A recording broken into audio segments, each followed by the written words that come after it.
Boa tarde a todos. Leonardo, não sei se o meu microfone está funcionando corretamente. Não sei se todos podem me ouvir. Podem, então, muito obrigada. Eu vou me apresentar para vocês. Eu sou Thalita Cardim, eu sou doutoranda na Universidade de Valência, na Espanha, e também faço parte da comissão organizadora do Iberojur.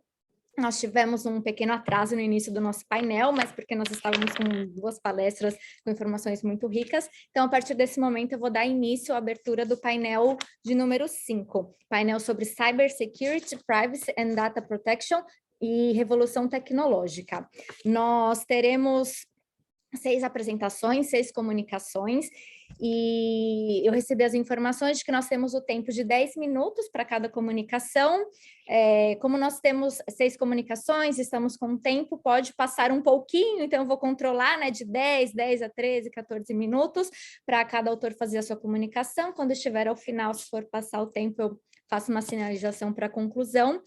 E eu acho que para ficar melhor, para ficar mais dinâmico, eu vou convidar cada autor a fazer sua comunicação e abrir o espaço para debates e perguntas ao final, porque assim todos podemos ter conhecimento das pesquisas, alguns temas se comunicam, né? Um tema é continuação do outro, então acho que se nós tivermos conhecimento de todos os temas, fica até melhor para a gente fazer debate, trocas de informações ao final.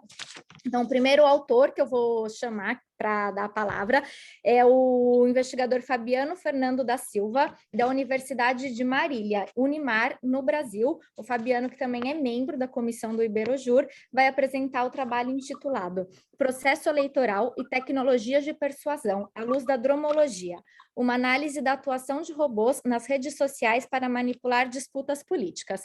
Então, Fabiano, eu passo a palavra para você. Muito obrigado, Thalita. Vocês me ouvem?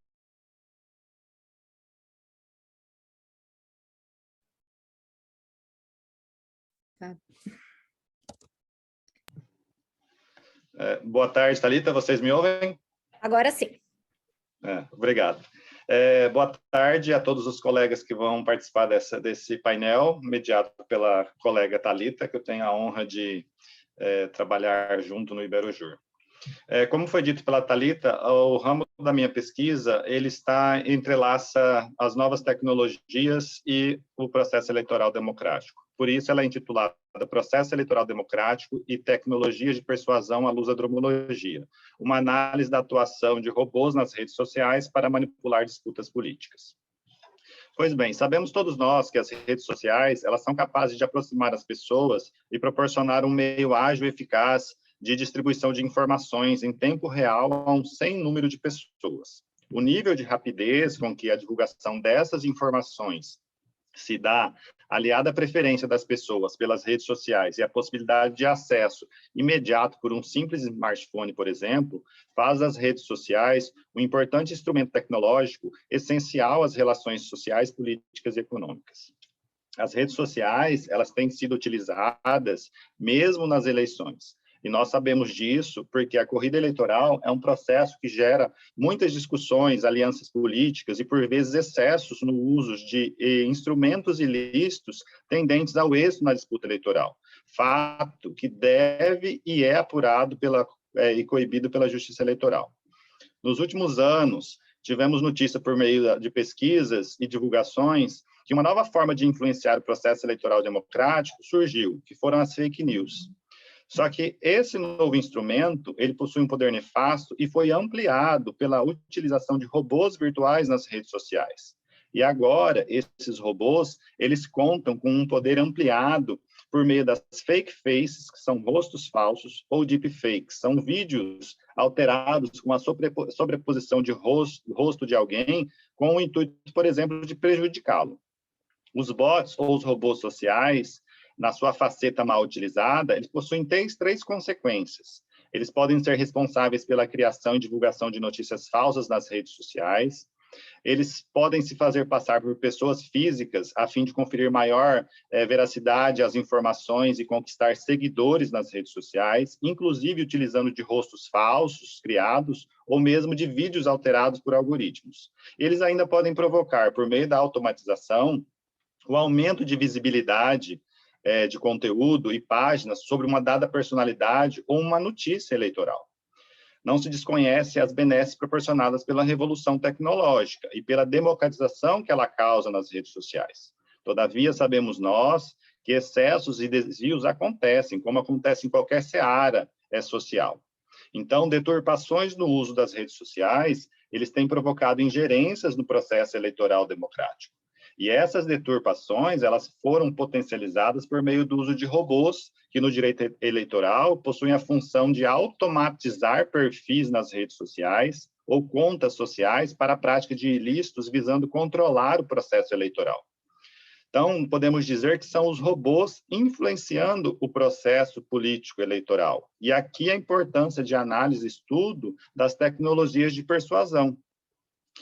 E isso porque os robôs, na tentativa de controlar o processo eleitoral e manipular a opinião dos eleitores, eles mostram-se como um importante instrumento de persuasão e direcionamento da intenção de voto, tornando-se premente conhecer os desafios que a justiça eleitoral enfrenta nesse sentido. Então, o detentor das tecnologias de persuasão e aqueles que dispõem a fazer uso delas podem praticar ingerências nos debates políticos e o fazem de forma anônima, no sentido de direcionar a escolha eleitoral. E, para tanto, tentam controlar a intenção do eleitor de maneira subliminar, induzindo a sua convicção para votar nesse ou aquele sentido, manipulando-os através de fake news. Valendo-se, a nossa intenção é se valer de uma pesquisa bibliográfica documental, de caráter exploratório e propositivo, na busca de pesquisar as tecnologias de persuasão utilizadas nas redes sociais, notadamente os robôs, para discerninar inverdades ou direcionar condutas com a finalidade de controlar a intenção de voto do eleitor, provocando com isso a ingerência no processo eleitoral democrático. Nesse artigo, que ainda está em desenvolvimento, o marco teórico utilizado é a dromologia, que é uma corrente de pensamento capitaneada pelo filósofo e estrategista militar Paul Virilio, que se dedica ao estudo da velocidade das inovações tecnológicas como uma técnica de dominação e controle político, social e econômico. Com isso, com fundamento no método dedutivo, a nossa pretensão é examinar sobre o viés da dromologia a utilização dessas tecnologias de persuasão nas redes sociais para influenciar no processo democrático, causando uma insegurança jurídica e uma aparente violação ao processo eleitoral, por conta da ilegítima ingerência sobre ele. Concluímos, ainda de forma parcial, porque a pesquisa está em andamento, que perfis falsos e contas automatizadas, ou seja, aqui atribuímos a denominação de tecnologias de persuasão, possuem um efeito violador à democracia, pois tem potencial suficiente para interferir nas disputas políticas e, assim, exercer ingerência no pleito eleitoral por meio da manipulação da opinião pública, o que exige uma atuação jurídica e pronta atuação dos atores sociais com a finalidade de proteger as redes sociais como um verdadeiro instrumento, um verdadeiro espaço democrático de livre manifestação. Esse é o nosso objetivo com a pesquisa. Dou por encerrada a comunicação. Thalita. Obrigada, Fabiana. Um tema muito interessante, um tema muito atual, principalmente esse ano, né, que nós estamos no Brasil em ano eleitoral. E, inclusive, as minhas pesquisas desde o mestrado e agora no doutorado, elas são sempre na linha dos impactos das tecnologias, no meu caso, nas relações laborais, mas eu sempre digo que são inúmeros os benefícios proporcionados pela revolução tecnológica, não somente no direito do trabalho, mas em todas as áreas da nossa vida, todas as áreas de estudo do direito, e que são inúmeros os benefícios, mas que o uso desenfreado da tecnologia, sem qualquer regulação eficaz, acaba trazendo, às vezes, muito mais prejuízo do que benesses, né? Como você mesmo pontuou, e o que o direito ele tem que evitar, na verdade, são esses abusos, desvios e ferir direitos democráticos que já foram tão duramente conquistados. E analisando esse contexto que pode ter um efeito desastroso para a sociedade, né? A propagação de notícias falsas, as fake news e as influências que isso pode ter na sociedade, principalmente na política e no ano eleitoral, que pode causar um dano de forma irreparável para a sociedade. E é um tema que também abre muito espaço para bifurcações do estudo, né? Com relação à responsabilidade, quem controla os robôs, entre outros. Então, eu vou abrir ao final espaço para perguntas. Nesse momento, eu fiz apenas uma pequena reflexão sobre a sua comunicação. Então, vou passar agora. Nós vamos ter uma pequena inversão na ordem de apresentações, né? Eu recebi a informação que o autor Flávio e Humberto não vão poder fazer a comunicação neste momento, e a autora Suzana Sardinha Monteiro vai apresentar ao final. Então, eu vou chamar agora, vou dar a palavra agora para o autor Rodrigo Lorenz Malman. O Rodrigo ele é filiado à Universidade de Lisboa, em Portugal, e ele vai trazer a comunicação intitulada Atos Notariais Digitais, uma perspectiva comparada entre o Brasil e Portugal. Então, Rodrigo, eu passo a palavra para você, você tem 10 minutos. Boa tarde a todos, senhoras e senhores, agradeço imensamente a oportunidade de estar aqui perante vocês e na pessoa da moderadora, a senhora Thalita Cardim, eu saúdo os demais organizadores desse evento. Eu, de antemão, peço desculpas se a minha fala for em algum momento interrompida. Eu estou cumprindo um confinamento, recuperando de um diagnóstico positivo para a Covid, e apesar da melhora nos sintomas, eu ainda sofro um pouquinho com tosse, então eu já peço desculpas antecipadamente. O tema qual eu abordo no meu trabalho, ele diz respeito aos atos notariais digitais, em uma perspectiva comparada entre Brasil e Portugal. Porém, é necessário, antes de adentrarmos especificamente no assunto, trazermos alguns conceitos que servem de baliza e melhor compreensão, de modo que se faz necessário compreender, inicialmente, o que configura um ato notarial e o que configura um ato digital, para então, na junção dos elementos, conceituarmos e compreendermos a abrangência das possibilidades existentes. Não é possível olharmos ao futuro sem termos uma sólida base do passado. A atividade notarial ela vem servindo como uma ferramenta para se contar histórias, seja das relações privadas entre partes, seja pela narrativa de caráter público. Desde dos tempos, quando da existência do Império Romano e de toda a sua imponência, as relações civis não mais podiam ser confiadas à palavra dos cidadãos. Surgia, então, uma necessidade de obter-se uma pessoa a qual teria a responsabilidade de consolidar a vontade dos indivíduos em meio material e, em alguns casos, garantir-lhe veracidade aos olhos da população. Surgiam, então, os primeiros oficiais aptos a tal atividade, divididos em variados cargos, sendo entre eles os notários, argentários, tabulários e os tabeliones. Embora o profissional, atualmente dotado de fé pública, seja denominado de notário, a origem, na concepção de agente do Estado a fim de garantir a expressão da vontade, descende do papel desempenhado pelos tabeliones, diferentemente dos notários, quando não tinham caráter público e equivaleriam aos taquígrafos de hoje. Os tabeliones eram encarregados de lavrar, a pedido das partes, os contratos, testamentos, convênios entre particulares. Também caminham esses profissionais a conservação dos seus atos e ainda possuíam a liberdade de trabalho, não sendo escravos do ente público, como ocorria com os tabulários. No Brasil colônia, a figura do escrivão detinha mundos de informar ao reino da situação da terra recém-descoberta. Pode-se dizer que o primeiro tabelião que habitou o solo brasileiro foi o escrivão Pero Vaz de Caminha, e o primeiro ato notarial, a carta que este enviou a Portugal, informando a descoberta da terra de Veracruz. Em Portugal, a atividade notarial ela é regida pelo Decreto-Lei número 207 de 95, de 14 de agosto, denominado de Código do Notariado. Neste diploma, restam elencadas as funções notariais e as competências funcionais, respectivamente em seus artigos 1º e 4º. Destaca-se que aqui no que tange a função, a leitura do número 1 do artigo 1º remonta à fé pública a ser aposta ao documento, bem como a sua limitação territorial para atuação dentro do conselho ao qual o notário está subscrito, disposta no número 3 do artigo 4º. No Brasil, a legislação quanto à atividade tem caracteres semelhantes. Regida pela Lei 8935 de 94 e editada como lei complementar ao disposto no artigo 236 da Constituição Federal, estabeleceu nos artigos 6º e 7º daquele diploma a limitação da atividade notarial em termos genéricos. O artigo 6º do referido texto indica que cabe ao notário, sem exclusividade, porém, a formalização da vontade das partes, a participação deste nos atos de negócios jurídicos em que as partes desejam, além de autenticar fatos. Cabe ressaltar que a escolha do tabelião pelas partes ela tem relação somente à pessoa do notário, não existindo limites territoriais como conflagrados no âmbito do direito registral imobiliário, tal como na legislação portuguesa. O ato notarial consiste, em suma, em reduzir a termo a vontade das partes, outorgando-lhe fé pública e, conforme o tipo de ato, gerando seu arquivamento junto à serventia para fins de conservação e consulta posterior. Conforme mencionado, a atividade notarial não se constitui uma novidade, sendo realizada ao longo da história e utilizando-se das mais diversas ferramentas para tal. Cumpre destacar que qualquer registro realizado necessita necessariamente de um suporte e uma ferramenta para a expressão da vontade.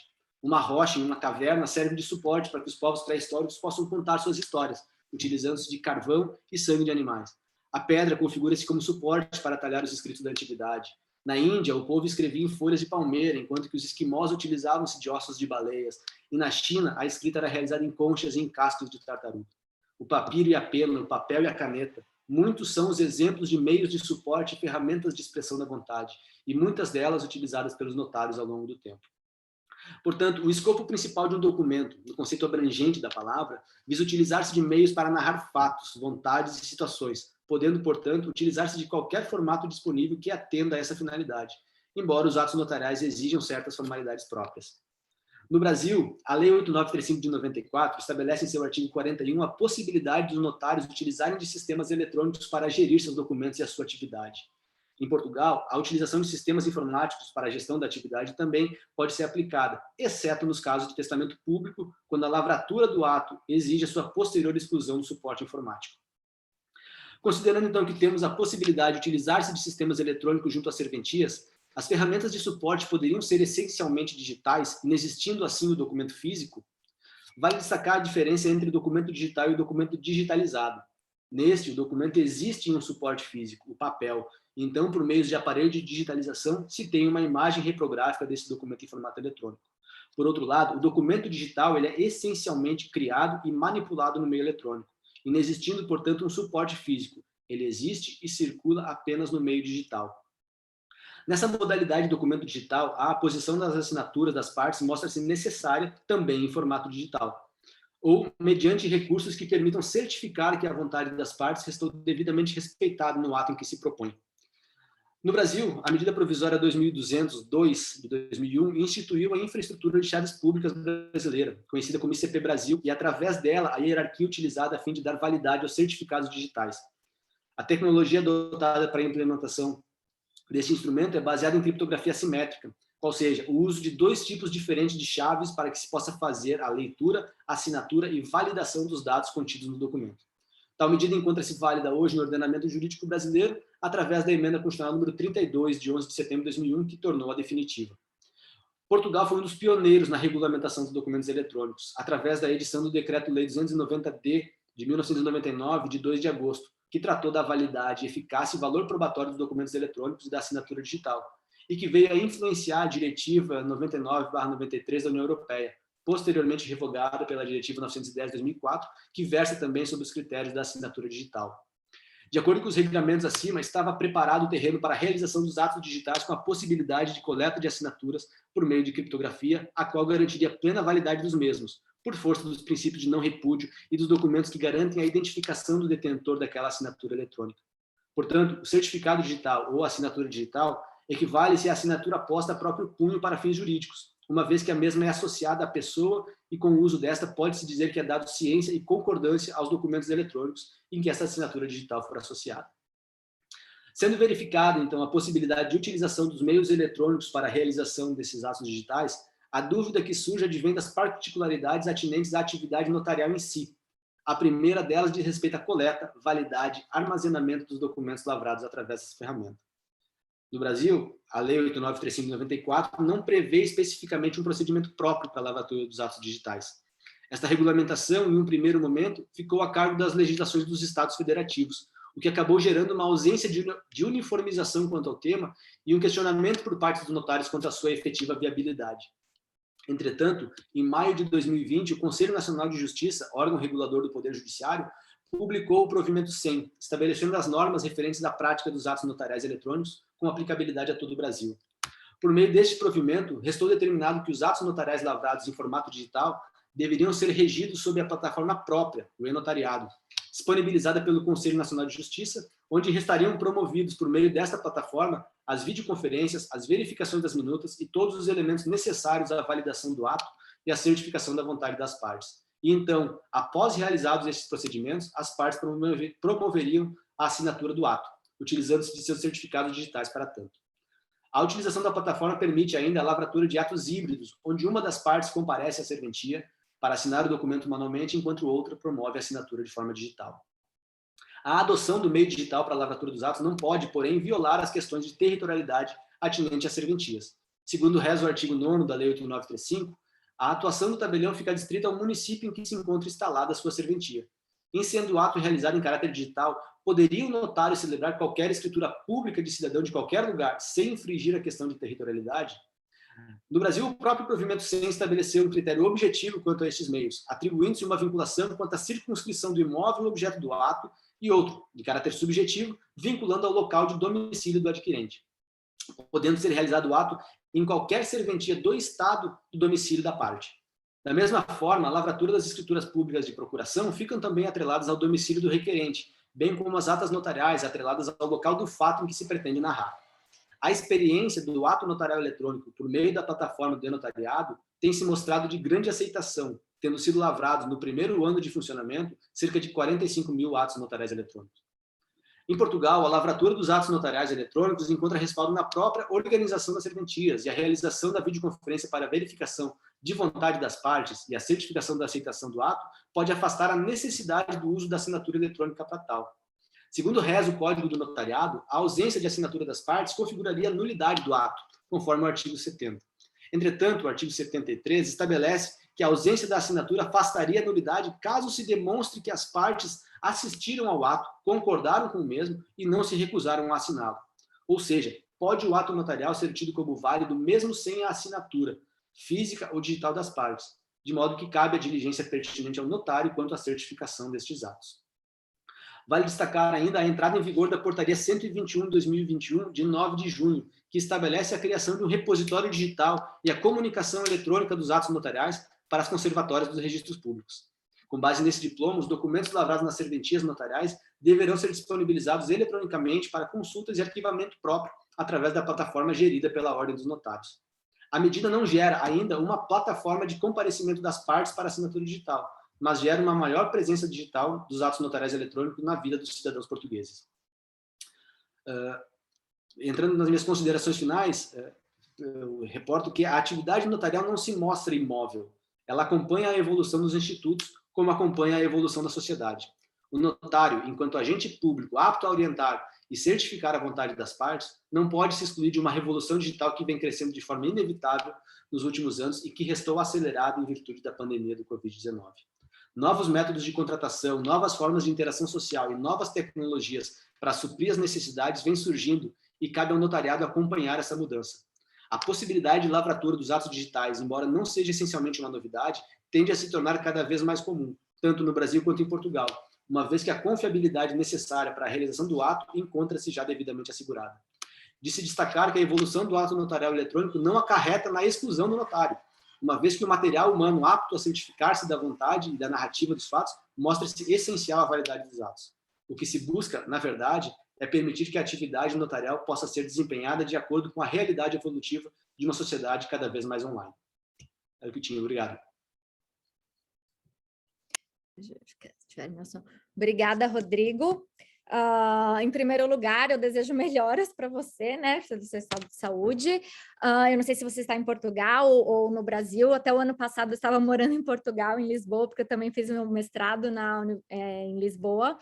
E é um tema muito interessante também, são informações que até para mim muitas são muito novas. E de reflexão que eu fico, né, da sua comunicação, ali o seu resumo também, que a gente pode constatar que essa plataforma muito nova, como você disse, tanto no Brasil quanto principalmente em Portugal. Em Portugal, acho que foi no ano passado, né, que teve a implementação do e-notariado, é relativamente muito nova e por isso eu imagino até que os países ainda estão se adaptando a essa modalidade ao digital, que são muitos os desafios existentes hoje, né, já há muito tempo para a lavratura de atos notariais, tanto no Brasil quanto em Portugal, ainda mais em sistemas que nós falamos de uma burocracia extrema, e que a gente percebe até uma certa ressalva por parte de ambas as partes, né? Não só dos notários, dos cartórios, quanto de algumas das partes presenciais físicas também, em trocar o presencial pelo eletrônico quando a gente está falando de atos notariais, né? E embora essa seja uma realidade que eu acredito que tenha vindo para ficar e até para facilitar, principalmente agora que nós estamos em tempos de pandemia, né? Em que até a recomendação é a gente passar a utilizar cada vez mais o digital, cada vez mais poder utilizar a celeridade que o digital nos traz. mas que realmente as maiores dúvidas, acho que nesse momento, ficam em relação à efetividade da implementação e uso dessa ferramenta pelos cartórios, pelos notários, pelas partes. Eu acredito que com relação à proteção de dados, como que fica a proteção de dados, a validade das assinaturas, para evitar, inclusive, fraudes, né, veracidade de cartões de assinatura digitais, entre outros. Embora tenha essa certa ressalva, né, de algumas partes da população, é um grande avanço, e que as transformações tecnológicas, elas vêm em todas as áreas, né, como eu até falei na apresentação anterior do Fabiano, elas vêm numa velocidade cada vez maior e que muitas vezes a gente não consegue acompanhar, uma legislação não consegue acompanhar a tempo a velocidade que o digital e as facilidades que eles nos trazem, né, e que são muitas funcionalidades ainda muito desconhecidas pela maioria dos usuários. Mas foi uma excelente comunicação, uma excelente pesquisa, mas ao final eu volto também com a questão das perguntas sobre o seu trabalho, sua pesquisa. E nesse momento eu vou chamar então as próximas autoras, um trabalho em coautoria da autora Ana Cláudia Nascimento Gomes e Regiane Pereira Silva da Cunha. Elas são da Universidade de Coimbra, em Portugal, e Pontifícia Universidade Católica de Minas Gerais, no Brasil. O tema intitulado da apresentação das autoras é o contrato de trabalho intermitente e a uberização do trabalho. Será juridicamente adequado considerar um motorista uberizado como trabalhador com contrato intermitente? Também é um tema muito atual, né? Extremamente discutido, não só no Brasil, como em todos os países. Então, eu passo agora a palavra às autoras. Bom, boa tarde. Estão me ouvindo? Tá tudo bem? Sim. Ai, que bom. Então, eu vou começar o combinado, né? Sou eu e a nossa mestranda, minha aluna Regiane, vou começar dizendo, e aí eu passo a palavra para ela, a gente dividir o tempo. Bom, eu primeiro vou agradecer, né, a presença no evento e dizer que para mim é uma alegria, assim, mesmo estar no virtual, porque fiz o doutorado, né, na Universidade de Coimbra, onde eu também fiz o mestrado no Direito Público, né, então eu fico muito feliz de poder estar participando e parabenizar aí o Politécnico de Leiria, o Iberojur, enfim, por isso tudo, na pessoa da doutora Thalita Cardim, que eu quero que estenda aos demais organizadores. No Brasil, eu sou professora de graduação e de pós-graduação da Pontifícia Universidade da Pontifícia Católica, aqui em Minas Gerais, e sou procuradora do trabalho, né, no Ministério do Trabalho. E estou, assim, vou falar como que surgiu a pesquisa, né, essa é a minha, né, não tanto vou ler, mas vou falar como surgiu a pesquisa e as nossas instigações, e eu posso dizer que eu sou uma fervorosa aguerrida contrária ao contrato intermitente no Brasil, né? O contrato intermitente no Brasil ele foi consagrado com o nome português, ou seja, ele tentou vir ser legitimado num documento que já tinha sido legitimado em Portugal, mas com um conteúdo completamente diferente, né? Um conteúdo totalmente precário, um conteúdo líquido, um conteúdo de subcategoria, né? Então eu tenho desenvolvido trabalhos, artigos nessa seara, assim, repugnando o contrato intermitente. Acho um contexto muito importante, porque estamos com julgamentos de 3 ações ADINs, ação declaratória de inconstitucionalidade, que era para ter julgado, inclusive, em dezembro agora, e não foi. Eu até entrei hoje para ver se tinha tido um julgamento. O ministro Edson Fachin, que é o relator, deu pela inconstitucionalidade, porém, Nunes Marques e Alexandre de Moraes externaram votos pela constitucionalidade e ainda está suspenso com a vista da ministra Rosa Weber. Então, eu acho muito importante essa produção acadêmica, justamente para municiar, né, os ministros, no sentido de enquadrá-lo, né, em termos constitucionais e convencionais.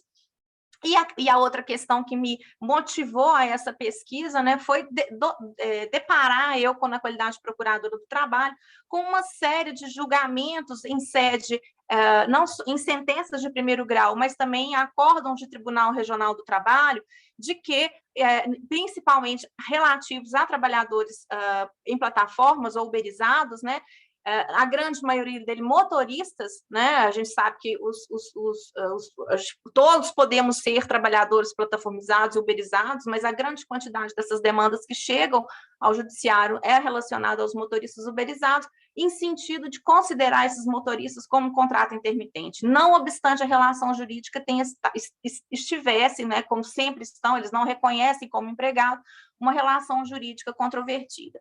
Então, por isso, né, considerando que o projeto de mestrado da mestranda Regiane se centra na parte dos motoristas uberizados, a gente entendeu por bem que seria um momento adequado a discutir isso, né? Particularmente tendo aí em vista todo o contexto do evento, né? E como procuradora do trabalho, uma posição institucional, penso que os trabalhadores por plataformas, os teletrabalhadores, eles não podem ser uma subcategoria dentro do direito do trabalho. O direito do trabalho não pode discriminar esses trabalhadores, porque nós, inclusive como regime jurídico brasileiro, isso a Regiane vai falar, ele admitiu o contrato intermitente, impede igualdade com o contrato indeterminado. Então, todos nós, segundo a legislação, só os aeronautas que não podemos ser intermitentes. Então, nessa condição, eu não tenho por mim que o princípio é tratar o trabalhador um trabalhador com todos os seus direitos fundamentais, um trabalho assegurado, né, na plataforma de trabalho decente da OIT, e o contrato intermitente não assegura isso. E na medida em que essas decisões judiciais elas começam a se pipocar, né, elas estão, na verdade, municiando o Supremo Tribunal Federal em sentido contrário e criando dentro do direito do trabalho, dentro do direito do trabalho que é protetivo por natureza, uma subcategoria de trabalhadores, né, que é os trabalhadores intermitentes, os quais, segundo a legislação infraconstitucional, não atribuiu os mesmos direitos, né, na sua plenitude, muito pelo contrário. Vou passar a palavra para a Regiane, mas só antes para deixar os meus colegas aí assustados, né? Os últimos dados referentes ao contrato intermitente brasileiro, o contrato intermitente no Brasil, só 17% daqueles que tiveram algum salário foram superiores ao salário mínimo. A grande maioria dos trabalhadores intermitentes no Brasil, 70% deles, não tiveram nenhum tipo de remuneração, ou seja, o contrato intermitente registrado em carteira serviu apenas para mascarar o número de desemprego institucionalizado no Brasil, para tentar mascarar essa informação, porque realmente o contrato intermitente ele não assegura empregabilidade em termos de proteção social e efetiva atividade, e 22% deles só tiveram alguma remuneração, sempre a 80%, né, que 17% foi acima do mínimo, e o resto, portanto, 83% abaixo do salário mínimo, rondando na sua maioria metade, em metade do salário mínimo. Então, é realmente uma condição quase subhumana, né? Então, é isso que eu gostaria de dizer, agradecer, né? Não vou deixar aí, espero que a minha mestranda, né, minha aluna, brilhe, né, no seu momento, e aí, por isso, a palavra para ela. Obrigada, professora. Vocês estão me ouvindo? Estão me ouvindo? Dando continuidade à fala da professora doutora Ana Cláudia Gomes, em Portugal, o contrato intermitente ele é mais garantístico comparado com o Brasil, sendo exclusivamente para empresas com atividades sazonais e ainda garante ao trabalhador uma remuneração mínima quando ele está em inatividade. Em Portugal, não é um contrato muito utilizado, pois as empresas elas entendem que possuem contratos mais flexíveis, como o contrato de tempo parcial, por exemplo. Ao passo que no Brasil, o contrato intermitente ele ganhou uma roupagem diversa, não garantindo nenhuma remuneração no período de inatividade. O trabalhador não tem certeza de que irá trabalhar durante o ano e não tem a garantia da remuneração, podendo, inclusive, ser utilizado de maneira indiscriminada, como a professora Ana já falou, e não apenas nas empresas de atividades sazonais, como em Portugal. As estatísticas, dando continuidade também no que a professora citou, em 2019, 22% dos contratos intermitentes não geraram nenhuma renda para o trabalhador. E ainda os que tiveram renda, 44% receberam menos do que o salário mínimo garantido aqui no Brasil. O Judiciário brasileiro, em recente decisão, vem acolhendo o reconhecimento de vínculo nos motoristas uberizados que laboram por meio de aplicativos como trabalhadores intermitentes. Eu e a professora, nós defendemos no nosso trabalho que é juridicamente inadequado o enquadramento do trabalhador para aplicativo como intermitente, pois o mencionado contrato não garante o mínimo de direitos sociais, não garante a percepção de um padrão remuneratório mensal e nem contém carga horária mínima, sendo um contrato extremamente precário, sendo um pacto de jornada nula, pois o empregado fica à disposição da empresa sem receber nada, sem garantia de que irá ser chamado, sem garantia que vai receber algum valor, inclusive pode ser multado se ele não ir prestar o serviço. Seria juridicamente, nós entendemos que seria juridicamente, judicialmente inadequado não seria adequado, e sim seria mais adequado considerar os motoristas uberizados como os trabalhadores, teletrabalhadores, que são os trabalhadores que desempenham as suas atividades regularmente por equipamentos telemáticos. Então, para o fim, para assumir que o trabalhador uberizado seria um contrato intermitente, implica em uma discriminação dentro do próprio direito do trabalho. Essa é a minha apresentação, eu encerro e agradeço muito a participação com a professora Ana. Perfeito. Muito obrigada, eu agradeço a apresentação da Ana Cláudia e da Regiane. Inclusive, eu tenho um colega aqui na Espanha pesquisando comigo, que ele é doutorando na PUC de Minas Gerais também, então é uma alegria receber aqui nesse painel também pesquisadoras da PUC de Minas. A discussão sobre a regulamentação dos trabalhadores plataformizados é bastante polêmica em todo o mundo, né? Então, como foi exposto aqui, não só no Brasil, Portugal, Espanha, nós temos conhecimento também, fala muito de Reino Unido e outros países. Então, assim, é muito polêmica em todos os países do mundo, porque veio relativamente novo, né? E todos os países ainda estão em busca de uma efetividade, de uma proteção para esse direito. Está todo mundo pesquisando essa complexidade. E a gente acompanha de perto, né, o processo de precarização do trabalho humano na economia digital, e como principalmente na situação dos motoristas de plataforma digital, a exemplo Uber, né, que muito se fala no termo da uberização. Mas nós sabemos que é muito mais além do Uber também. E sendo objeto de estudo em diversos países, é muito difícil também se chegar a uma conclusão qual seria, né, a melhor regra, o melhor enquadramento para os motoristas de plataforma digital, para a questão da uberização, até porque a gente faz um estudo comparado, né, mas cada país tem o seu Estatuto do Trabalhador, tem a sua legislação trabalhista, então às vezes o que é estudado e aplicado em um país nem sempre se encaixa em outro, mas é realmente um tema de extrema importância para a gente fazer a discussão, né, o diálogo acadêmico, para efetivamente se chegar a uma efetividade de uma melhor proteção e garantia ao trabalhador. Como foi trazido por vocês também, a questão da institucionalização, né, do regime jurídico do contrato intermitente, ao contrário do que se esperava, do que o legislador esperava na reforma trabalhista, não trouxe a prometida geração de empregos, né, de empregos ou melhores condições de trabalho.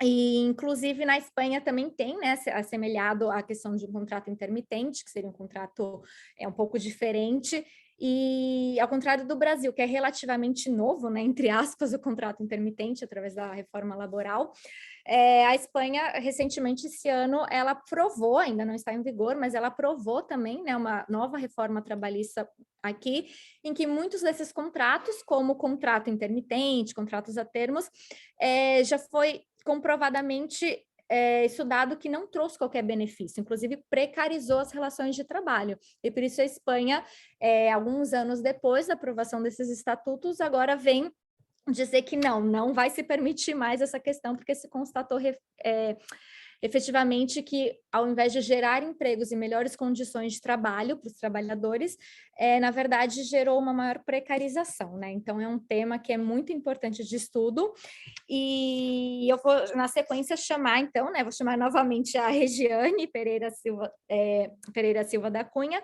e agora em coautoria com a Bárbara Natália Lages Lobos, que também é da Pontifícia Universidade Católica de Minas Gerais, no Brasil, e elas vão trazer a continuidade, né, desse tema tão importante, que é sobre as relações de trabalho líquidas, a plataformização do trabalho dos motoristas de transporte particular. Então, Bárbara, Regiane, eu passo a palavra para vocês. Obrigada, Thalita. Eu vou dividir o tempo com a professora doutora Bárbara também. E a professora Bárbara, ela foi minha professora lá na PUC, no Brasil, e hoje ela está dando aula em Portugal, na Universidade Autônoma de Lisboa. Então, eu tenho muito orgulho das minhas duas professoras. Eu vou iniciar a explanação falando do trabalho que eu fiz com a professora Bárbara, que possui o intuito de discorrer sobre o regime jurídico existente entre as empresas de plataforma digital e os motoristas que usam o aplicativo. A plataformização do trabalho está sendo utilizada em larga escala no mundo. Somando-se a isso, nós podemos observar que os algoritmos eles são programados para controlar, intensificar rigorosamente os tempos, os ritmos e os movimentos da força de trabalho. A modalidade de contratação de plataformas, ela não atinge somente os motoristas de aplicativo, que é o nosso foco, mas ela também ocorre pelos motociclistas, entregadores terceirizados, trabalhadores domésticos, trabalhadores da área de saúde, das estéticas e várias outras atividades. No Brasil, o que se observa é que os motoristas de transporte particular por aplicativos são trabalhadores informais devido à ausência da regulamentação do exercício da atividade. Não possuem piso salarial, não possuem jornada de trabalho, não tem condição de trabalho definida, não tem descanso semanal remunerado e nem direitos previdenciários garantísticos. No âmbito do judiciário, não há entendimento pacificado acerca da natureza jurídica da relação existente entre os motoristas e as plataformas. No entanto, ano passado, em dezembro de 2021, o TST, Tribunal Superior do Trabalho, por meio da terceira turma, formou maioria uma decisão histórica e entendeu pela formação de vínculo empregatício entre os motoristas e a empresa Uber, pela presença dos elementos essenciais da relação de emprego, que é a subordinação. Assim, a subordinação ao algoritmo foi reconhecida e, assim, a inteligência artificial ela facilita a vigilância incessante das prestações de serviço. E mesmo as empresas tentando ocultar essa subordinação com a expressão parceiros, na verdade, é uma relação de emprego.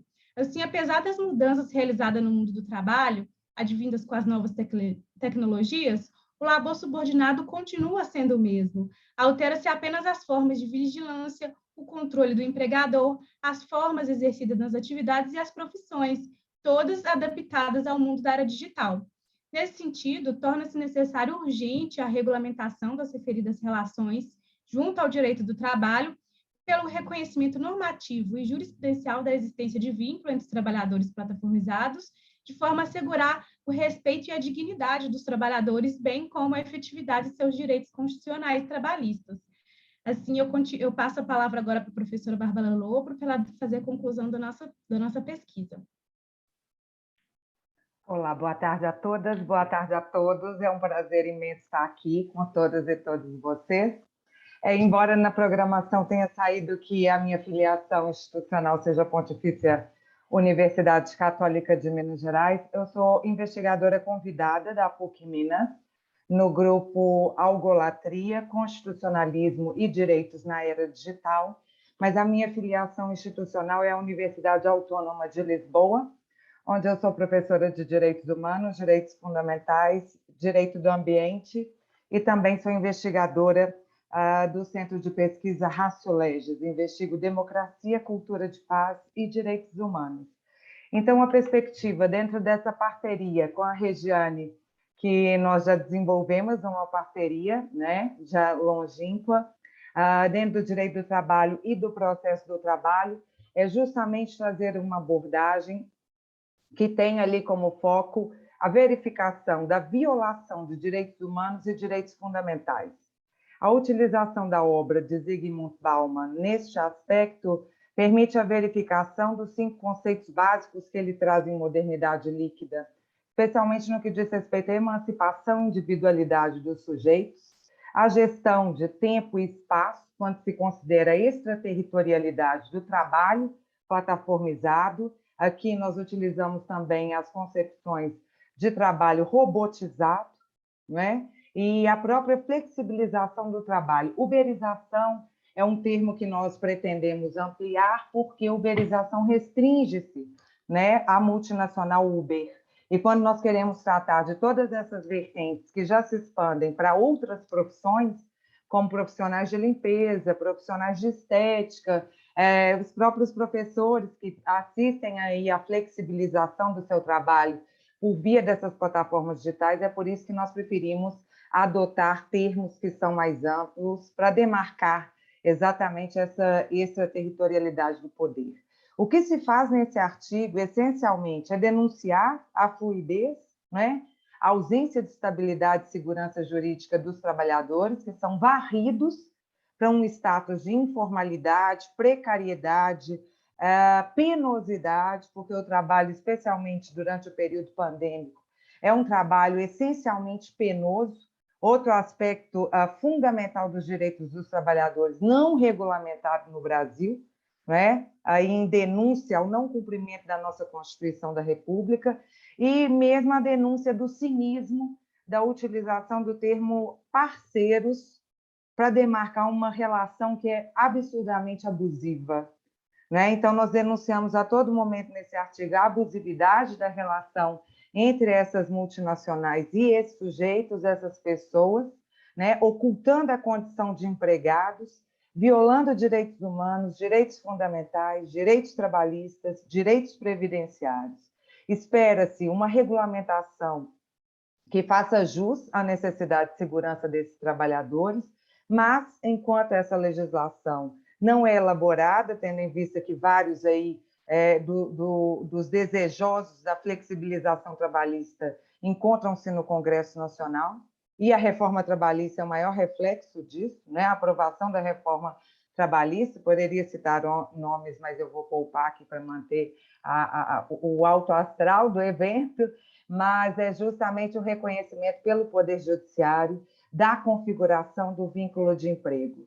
Nós rechaçamos o reconhecimento de uma via híbrida ou de parasubordinação e adotamos de forma radical o entendimento de que é uma relação de emprego e não uma relação parasubordinada que tem que ser regulada pelo direito civil.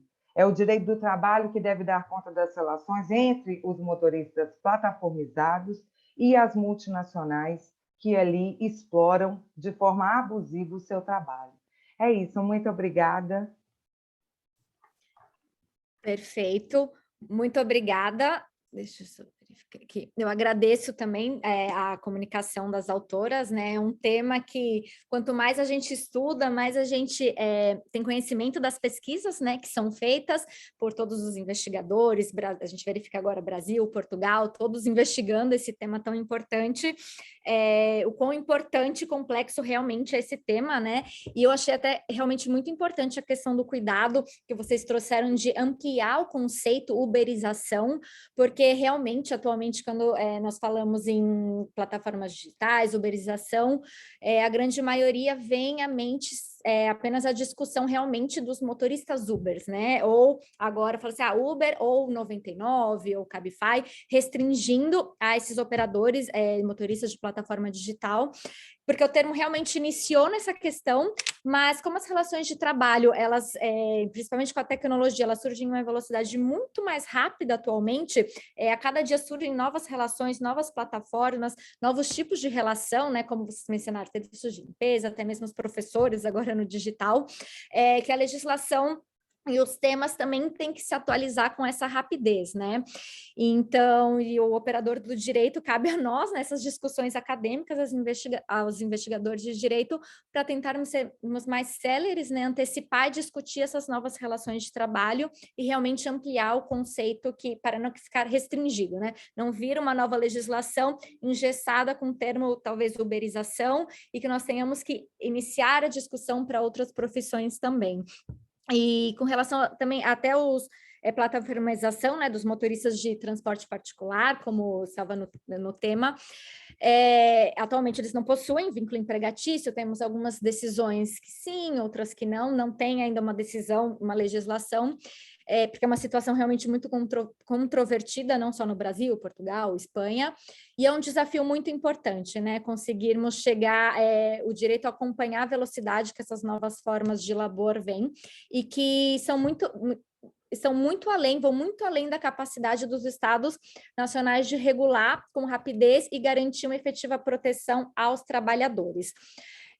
Depois eu vou voltar, né, nesse assunto, nessa questão até que eu achei muito importante vocês trazerem a questão de se tem que ser vínculo de emprego. Muito se fala também em tentar criar um novo conceito de trabalho entre o direito do trabalho e um contrato de prestação de serviços civis, e muito se discute isso, mas é muito importante trazer realmente a questão de regularização pelo direito do trabalho. Eu vou dar a palavra agora para a nossa última autora do painel, a autora Susana Sardinha Monteiro. A Susana, ela é filiada à Escola Superior de Educação e Ciências Sociais do Politécnico de Leiria, em Portugal. A Susana também ela é uma das coordenadoras do nosso congresso, segundo o Juristec. Então, Susana, eu passo a palavra a você para a sua comunicação intitulada Your Europe, os cidadãos e a nova plataforma digital única. Você tem a palavra. Muito obrigada. Estão-me a ouvir? Estão, muito obrigada. É sempre a primeira fala que nos sai, não é? Nas conferências por esta via, é se me estão a ouvir, que é sempre importante confirmar. Agradecer à Talita a moderação deste painel, a excelente moderação deste painel. Muito obrigada, Talita. Agradecer também a todos os colegas que me antecederam neste painel. Eu peço desculpa, eu pedi mesmo para ficar para o fim, apenas porque, sendo membro da organização, achei que se a minha fala e a minha intervenção tivesse que ser encurtada, não haveria problema, até porque seria provavelmente a menos interessante e, portanto, achei que era preferível ficar para o fim, para dar tempo aos colegas de apresentarem os seus trabalhos e as suas investigações. Uma pequena palavra, Talita já me apresentou, Susana Sardinha Monteiro, eu sou docente no Politécnico de Leiria, na Escola Superior de Educação e Ciências Sociais, é a minha escola base, mas também na Escola Superior de Tecnologia e Gestão, onde esta conferência está a ter a sua sede, ainda que virtualmente, mas a sua sede, e sou... a minha área ou uma das minhas áreas de paixão é o direito da União Europeia e especificamente a cidadania da União Europeia. Tenho pesquisado muito na área da cidadania da União Europeia e por isso este meu trabalho prende-se também com esta análise, ou decorre desta análise da cidadania, dos direitos e essencialmente também aqui de um afastamento dos cidadãos relativamente à cidadania, aos direitos que lhe assistem. E, portanto, aqui apresentando esta nova plataforma, uma plataforma digital única, um ponto de acesso único em linha e que permite aos cidadãos e às empresas acederem a um conjunto de uma forma única, a um conjunto de informações, aceder a um conjunto de procedimentos e ter alguma assistência no que concerne os direitos que lhe são atribuídos pelo mercado interno e os direitos da cidadania.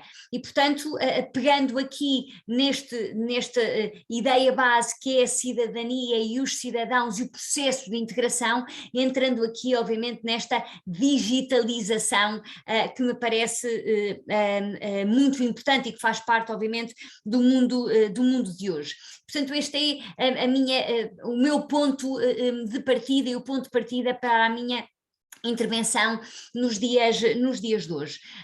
Começar por vos dizer que uma das grandes ambiguidades do processo de integração europeu reside no facto de os seus primeiros beneficiários, que são os cidadãos, não sentirem como seu, sentem-se desligados deste processo de integração. E a verdade é que o nível de interdependência entre os Estados, o nível de aprofundamento do processo de integração europeu é claramente superior à consciência que os cidadãos têm dessa realidade.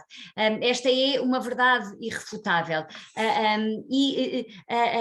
A verdade é que a grande maioria dos cidadãos desconhece os direitos que é beneficiária. A grande maioria desconhece as diversas políticas europeias que influenciam a sua vida cotidiana.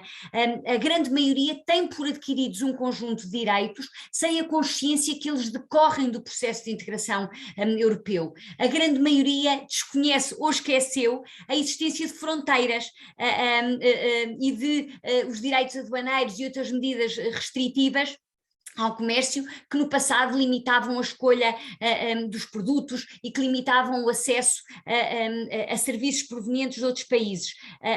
A grande maioria desconhece ou esqueceu a existência de fronteiras físicas que impedia a livre circulação de pessoas, o livre movimento, restrições ao estabelecimento e ao trabalho noutros Estados. A grande maioria, repito, desconhece ou esqueceu os inconvenientes de montantes limitados que podiam ter consigo, de divisas que podiam levar consigo a quando das suas viagens, e dos convenientes de ter que fazer sempre os câmbios da moeda quando se dirigiam a outros estados da Europa. Esta é a verdade. Repito que o nível de interdependência entre os Estados, o nível de aprofundamento do processo de integração europeu é claramente superior à consciência que as pessoas e que os cidadãos têm dessa mesma realidade. E a verdade é que este desconhecimento gera indiferença dos cidadãos relativamente a este projeto. Dar-vos aqui este exemplo desta indiferença e deste afastamento. Em 2019 realizaram-se as últimas eleições para o Parlamento Europeu. As eleições decorreram neste período de tempo entre 23 de maio e 26 de maio de 2019. Até hoje, apesar de os tratados desde 1974, quando o Parlamento Europeu passou a ser eleito por sufrágio universal e direto, que se prevê a existência de um procedimento eleitoral uniforme em todos os Estados-membros, mas passaram décadas e esse procedimento eleitoral uniforme continua sem existir. E, portanto, temos aqui um período eleitoral, porque valem aqui as regras nacionais quanto à matéria. E para termos uma ideia desta indiferença dos cidadãos, eu apresento-vos aqui estes dados estatísticos, e na União Europeia nós tivemos uma participação de 50,95%. Vejam-se aqui alguns países, desde logo Portugal com uma taxa de participação de 30,73%, Eslováquia 22,74%, Eslovénia 28,89%, mais preocupante ainda quando se tratam de Estados que foram os últimos Estados a aderir ao processo de integração e que, portanto, este ímpeto de participação poderia ou deveria a priori ser maior. Obviamente depois temos aqui percentagens na volta dos 80% de Estados, desde logo, que também têm o voto obrigatório e, portanto, aqui desvirtua um pouco. Portugal, estamos obviamente a falar de abstenções de 70%. E, portanto, vejam que se trata de um acto, eu costumo referir aos meus alunos, de maior, não é o maior parlamento do mundo, mas o maior acto de democracia no mundo, que é a eleição do Parlamento Europeu, neste caso ainda os tais 750, agora menos com a saída do Reino Unido, mas a verdade é que a abstenção é grande e demonstra este afastamento, este desligamento dos cidadãos do processo de integração europeu. Na verdade, este processo de integração europeu tem uma palavra-chave, que é a palavra da liberdade. Liberdade de circulação de pessoas, liberdade de circulação de mercadorias, liberdade de prestação de serviços, liberdade de circulação de capitais, mas, e acima de tudo, também liberdade de participar neste processo. A liberdade dos Estados e dos povos de fazer parte da União. E esta liberdade já determinou muito recentemente a tomada de decisão inédita de um Estado de sair da União Europeia. Todos conhecemos o Brexit, todos conhecemos a fotonovela que foi a saída do Reino Unido da União Europeia. E, portanto, liberdade é a palavra-chave. E eu atrevo-me a dizer que todo e qualquer cidadão que ame a sua ou as suas liberdades deve ser um defensor da construção europeia. Esta é uma realidade. Uma das liberdades, obviamente, uma das liberdades que quero aqui referir, e porque estamos como tema central da cidadania da União Europeia, é a liberdade de circulação. A liberdade de circulação, que é um dos direitos que foi integrado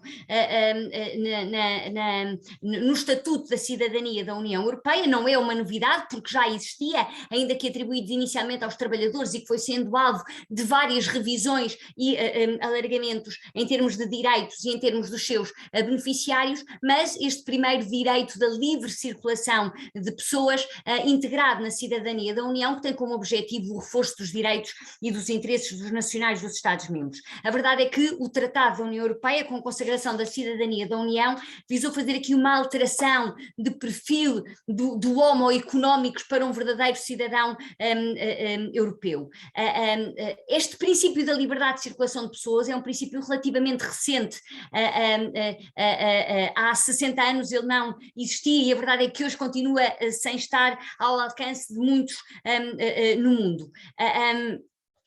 E esta liberdade de circulação, como eu vos disse, integrada então aqui num dos direitos da cidadania da União, não me vou aqui agora entrar muito no conceito da cidadania e nos vários direitos da cidadania, mas vários direitos são então atribuídos aos cidadãos com a cidadania da União, criada em 1992 e que hoje, 30 anos envolvidos desde a sua criação, institucionalização, consagração, constitucionalização, digo mesmo, continua a ser um instituto desconhecido da grande maioria dos seus beneficiários.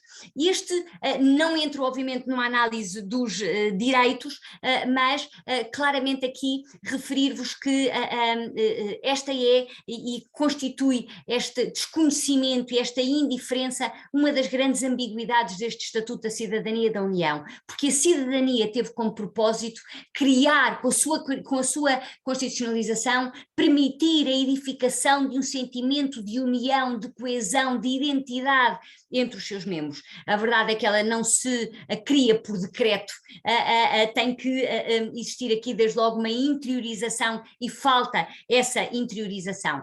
E essa dificuldade de interiorização da cidadania da União e desde logo dos vários direitos, para além do direito de livre circulação, o direito de estabelecimento, os direitos de participação política e eleitoral, votar e ser eleito nas eleições municipais e para o Parlamento Europeu, participação política não eleitoral ou mecanismos de garantia graciosa dos direitos dos cidadãos, petição ao Parlamento Europeu, recurso ao provedor de justiça, o direito de iniciativa popular europeia, o direito de se dirigir às instituições europeias, o direito de proteção diplomática e consular, em que muito recentemente, por conflitos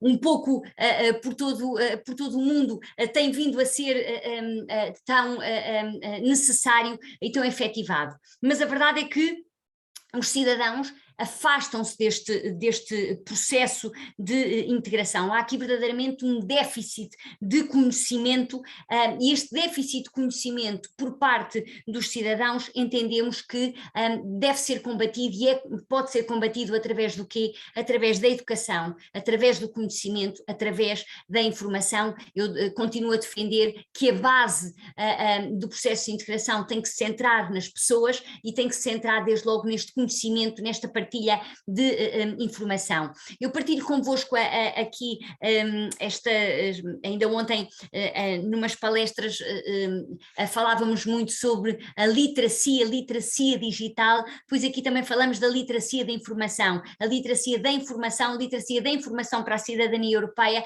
como uma via para tornar uma cidadania europeia mais consciente e mais ativa. A verdade é que a cidadania europeia, como qualquer cidadania, implica a atribuição de um conjunto de direitos e deveres, mas desde logo também, e primeiro que tudo, o direito a ser informado e de se informar sobre o seu conteúdo e o alcance. Não é só o direito de ser informado, é também o direito de querer ter acesso à informação, o direito de se informar e, portanto, não coloquemos aqui o ónus apenas num dos lados. Este constitui, aliás, um dos direitos da cidadania, o direito de conhecer os seus direitos, porque só conhecendo os direitos se consegue garantir o seu efetivo cumprimento. Neste sentido, defendo que tanto as instituições como os Estados devem desenvolver e implementar políticas e ações de informação e de divulgação num esforço conjunto e permanente para assegurar o conhecimento dos cidadãos,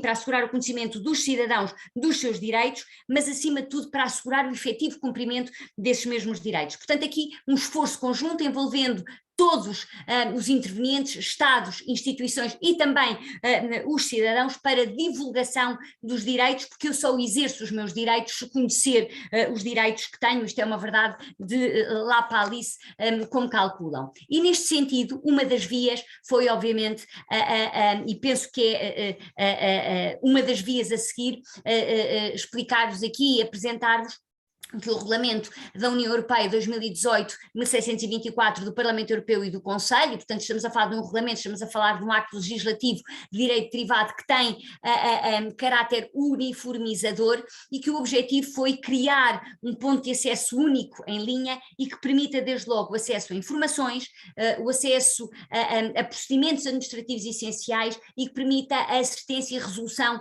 de problemas. Esta plataforma digital única, como vos disse, repito, criada por este regulamento de 2018 e que permite então, como dizia há pouco, um ponto de acesso único em linha e que permite quer aos cidadãos, quer às empresas acederem e ter informação clara, correta, credível sobre os seus direitos, desde logo informações fiáveis e de qualidade sobre os seus direitos e a forma como podem exercer esses direitos junto das entidades nacionais e junto das entidades europeias, também ter um conjunto de procedimentos administrativos e quais são as etapas a seguir, e aqui até referir-vos que estes procedimentos administrativos existe o propósito de serem disponibilizados diretamente em linha e que está previsto que até dezembro de 2023 estarão disponíveis totalmente em linha um conjunto de procedimentos,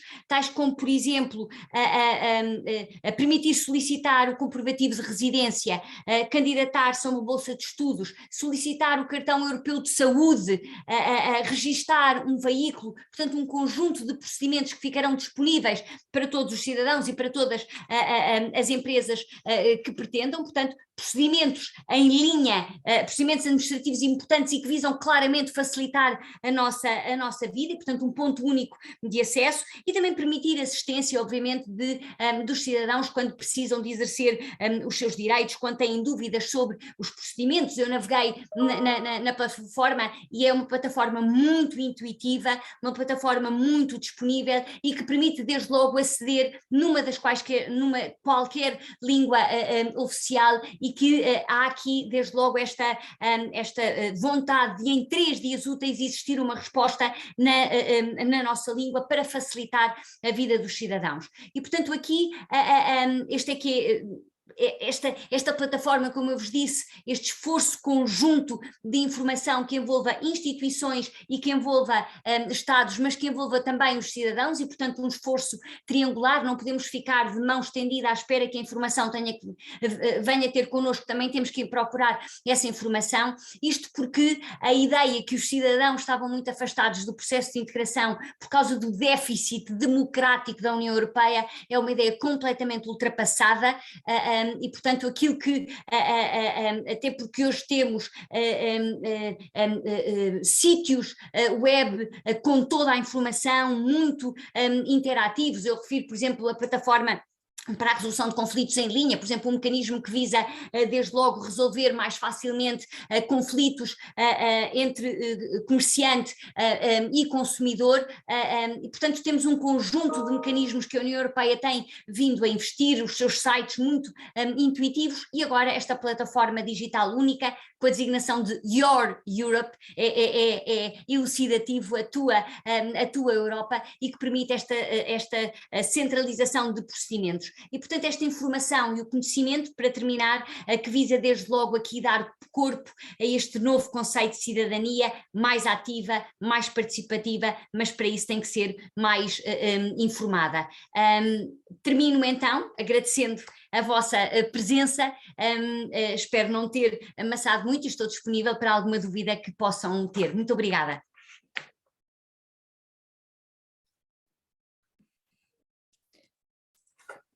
Perfeito, muito obrigada, Suzana, eu agradeço pelas informações tão importantes, né, porque essa, na verdade, é uma realidade não apenas em Portugal, mas também nos demais países membros da União Europeia, até mesmo como o Brasil, que a grande maioria da população, na verdade, desconhece os direitos de que é beneficiária. Inclusive, entre os profissionais do direito, desconhecem muitas vezes essas plataformas para ter acesso a informações como a plataforma digital única. Que em Portugal, como eu pude entender, tem informações muito importantes, né, que vai ter acesso simplificado e eficaz a informações de um outro país e também de Portugal. E o mercado da União Europeia, principalmente, ele oferece muitas oportunidades quando se trata de fazer, alcançar e também, na verdade, de expandir, né, os planos de vida, de trabalho e de estudos, tem uma facilidade muito grande, mas, ao mesmo tempo, uma dificuldade também muito grande de se encontrar essas informações de forma clara, de que todos são beneficiários. No entanto, saber onde encontrar essa informação e os procedimentos administrativos relevantes é muitas vezes um processo difícil e também desestimulador. Então, a existência dessa plataforma digital única, que os próprios cidadãos, por exemplo, portugueses, em sua grande maioria desconhecem, em que pese ser uma plataforma muito nova, né, ainda tem essa grande questão do desconhecimento pela população, e por isso esse artigo, essa pesquisa, essa sua comunicação é muito relevante e muito importante, muito interessante também. Eu agradeço a participação de todos. Eu vou abrir agora um espaço para debates, para perguntas. Quem tiver pergunta para algum outro autor, ou não precisa ser uma pergunta, uma reflexão também, é só sinalizar que a gente abre o espaço para o microfone e a câmera. Mas eu vou iniciar agora com uma pergunta que nós já recebemos, inclusive eu vou iniciar então com a professora Suzana Sardinha Monteiro, porque a pergunta recebida foi para a Suzana. Nós recebemos, e a pergunta é a seguinte: se a União Europeia tem povo, que seriam cidadãos europeus, território e soberania, isso faz com que a União Europeia seja considerada um Estado? A questão do Europe implica em uma integração do povo europeu, e isso poderia rumar para a constituição de um Estado único europeu? Essa foi a pergunta, a forma como nós recebemos pelas nossas plataformas. Uhum. Essa é uma pergunta de $1 milhão e que tem uma resposta muito direta ou muito articulada.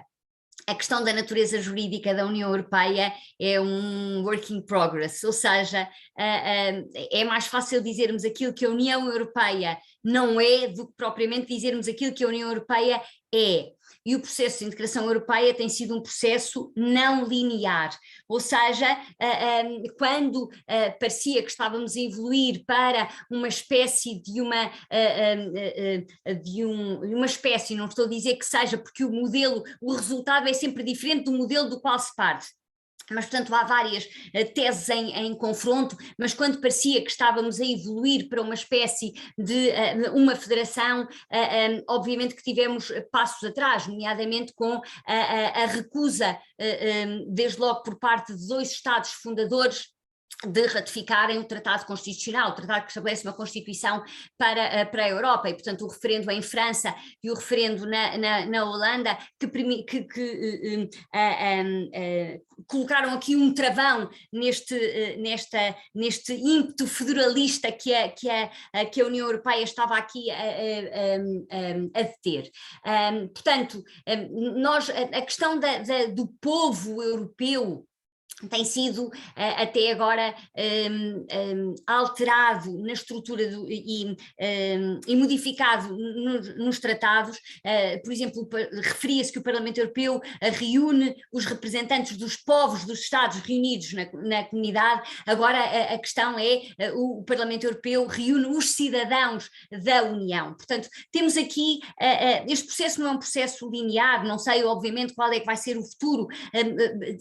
A União Europeia vê-se hoje a braços com uma série de novos desafios, e daí desde logo esta Convenção sobre o Futuro da União Europeia, em que pretende dar voz aos cidadãos, por uma iniciativa das 3 instituições, do Parlamento Europeu, do Conselho e da Comissão. Decorre atualmente um amplo debate em que se pretende que os cidadãos façam chegar às instituições aquilo que são as suas preocupações em torno de 10 temas essenciais, porque a União Europeia desde os últimos anos gira um bocadinho sobre si própria, a procurar obviamente respostas para problemas que vai tendo. Desde logo este caminho aberto pelo Brexit, os problemas que temos com a resistência em alguns Estados, como a Hungria, como a Polónia, em aceitarem algumas decisões, em afrontarem, se quiserem, o direito da União Europeia. A Polónia recentemente, com a decisão do Tribunal Constitucional que afrontou o princípio do primado do direito da União Europeia. Portanto, temos aqui matéria para tentar perceber qual é que vai ser o futuro da União Europeia e a estrutura da União Europeia. Em termos de natureza jurídica, vamos dando obviamente passos pequenos. Pareceu que a tendência estava a ir para uma espécie de federação, voltámos obviamente atrás recentemente. Dizer que, e chamar a atenção, portanto, que esta centralização nos cidadãos e no processo de integração nos cidadãos foi claramente reforçada pela intervenção que a Presidente da Comissão Europeia, a senhora Ursula von der Leyen, no discurso do Estado da União, que preferiu no Parlamento Europeu em setembro do ano passado, que dizia que nunca a União Europeia teve tantos desafios como agora, nunca a União Europeia mostrou de alguma forma também a sua vitalidade. Vejam o impacto que a União Europeia teve no combate a esta crise sanitária, esta preocupação com a saúde pública, o sucesso que foi o combate à pandemia provocada quer pelo vírus, quer pela desinformação, porque a União Europeia desenvolveu um conjunto de estratégias através, inclusivamente, de acordo com as plataformas digitais, para combater a desinformação que mata também, não vou dizer tanto como o vírus, mas que também mata. Portanto, a Presidente da Comissão Europeia referia que o caminho é de construção de uma União Europeia com alma, com os cidadãos, portanto, não tanto preocupados com qual é que é a natureza jurídica, estamos a falar de uma federação, estamos a falar, penso que essa não é a preocupação, interessa sim aproximar a união dos cidadãos e daquilo que são as suas preocupações. E esta parece-me que é uma ideia central do processo de integração. Quanto à questão da soberania, obviamente que já nos desligamos da ideia da soberania una e indivisível. A União Europeia é claramente o exemplo de transferências permanentes de competências por parte dos Estados para a União, e a União conseguiu obviamente também consagrar um conjunto de mecanismos que permitem, não só que regulam esta atribuição, mas também depois o efetivo exercício de competências por parte dos Estados, o princípio da subsidiariedade, o princípio da proporcionalidade, e relembrar que o Tratado de Lisboa foi o primeiro que pela primeira vez nós temos uma enumeração em lista de quais as competências exclusivas dos Estados, quais as competências, exclusivas da União, as competências concorrentes, e a consagração deste princípio de que a União só tem as competências que os Estados lhe atribuíram, e portanto aquelas que os Estados não lhe atribuíram, ainda que não tenham reservado para si, continuam do domínio dos Estados. Portanto, esta questão da soberania levava-nos obviamente também muito longe. Espero ter respondido. Realmente, muito obrigada, Suzana. Está respondido, né, assim, da forma que nós podemos. Esse tema é realmente um tema muito interessante e é um tema muito profundo também, né, um tema que nós poderíamos passar aqui, assim, uma tarde, na verdade, um dia, mais de um dia inteiro discutindo, porque realmente é um tema que traz também muitas variantes, a questão da soberania, a União Europeia, é um tema realmente muito interessante, que dá margem a um diálogo acadêmico. Eu tenho uma pergunta aqui também, eu vou passar para os próximos participantes. Se alguém desejar fazer alguma pergunta também pode sinalizar no chat, que aí logo ao final da pergunta nós abrimos espaço para que o autor ou ouvinte faça a pergunta para outro participante. Tem uma pergunta para o autor Fabiano Fernando da Silva. que, analisando esse contexto e o efeito desastroso para a sociedade da propagação de notícias falsas e a influência, principalmente política, que causa um dano, certamente vai causar um dano irreparável para a sociedade, principalmente porque nós sabemos que retirar uma notícia, uma fake news do ar, nem sempre é um processo rápido, né? Então, assim, para um robô, principalmente um robô propagar uma fake news, é um processo muito rápido, e por se tratar de um robô, tem um alcance, assim, inimaginável em várias redes, não só internet, como celular, televisão, em vários tipos de redes, e nem sempre a decisão judicial, ela é célere, e também o cumprimento dessa decisão para retirar essa fake news no ar é cumprido em um tempo célere, né? Enquanto isso, graves danos já foram causados. Então, a questão é se atualmente há outros meios efetivos da prevenção de uma fake news, espalhar uma fake news por robôs, ou apenas uma das alternativas, e a que atualmente se tem utilizado, que é impor às páginas de internet, por exemplo, um controle, um aviso, ou um bloqueio de perfis que propaguem esse tipo de conteúdo, que nós sabemos que, na verdade, não é tão eficiente, né? Porque, na verdade, a lei, o que a gente questiona agora é se a lei consegue prever algum meio efetivo de prevenção da propagação de fake news por controle de robôs, ou simplesmente, se não consegue fazer um controle prévio, simplesmente remediar, porque é algo que não está regulado ainda, né? Quem é responsabilizado nesse caso de um robô? Essa é a pergunta recebida.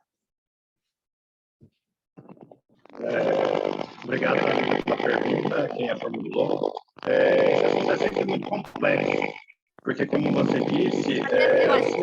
Desculpa te interromper, é que o seu áudio está chegando... não está chegando claro para nós. Não sei se...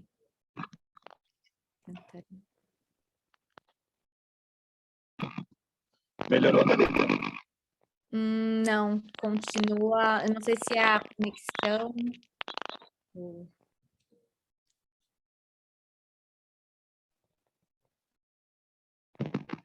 Vamos lá. Melhor? Não, continua ruim. Melhor agora. Não, eu não sei se seria uma alternativa, né, eu passar para o próximo participante. Nós temos uma pergunta para o Rodrigo também, e você tentar desconectar e conectar novamente, utilizar um fone de ouvido. Tá bom? Só para a gente acompanhar o painel. Então, sabemos que no virtual, né, todas essas questões tecnológicas acontecem, a gente fala muito de tecnologia, né, mas nós também somos vítimas muitas vezes da tecnologia. Eu vou passar então a pergunta ao participante Rodrigo. Deixa eu verificar a pergunta que foi recebida. Para o participante Rodrigo, com relação a como está a questão do controle de proteção de dados nessa plataforma e-notariado, e com relação à identificação das partes de forma digital para evitar uma fraude, por exemplo, em que pese serem plataformas muito novas, em Portugal, com menos de um ano de implementação, como está a efetividade do uso e os problemas com relação à proteção de dados e evitar fraudes, e como um país poderia contribuir para o outro nessa modalidade, nas suas plataformas. Não sei se ficou claro a forma como a pergunta foi recebida. Não, compreendi. Só para deixar claro, na verdade, a plataforma portuguesa, ela é de comunicação interna entre notários e a Conservatória dos Registros Centrais. Então, ela não tem ainda o comparecimento das partes, correto? Já o e-notariado, que é a plataforma brasileira, ela permite que o ato notarial seja disponibilizado online para acesso às partes, aquele ato específico, onde vai se verificar, vai se fazer a leitura da minuta, vai se fazer uma videoconferência para que se colha a anuência, a concordância com o ato. Esses procedimentos todos eles ficam registrados, eles ficam gravados, atrelados ao ato, né? E a assinatura do documento ele é feita por meio de um certificado digital. Essa certificação digital, quando da emissão desse certificado, é feito um processo de identificação. Tá? E aí tem uma série de regramentos pela ICP Brasil sobre como tem que ser feito essa identificação, quais são os protocolos, os procedimentos para se fazer.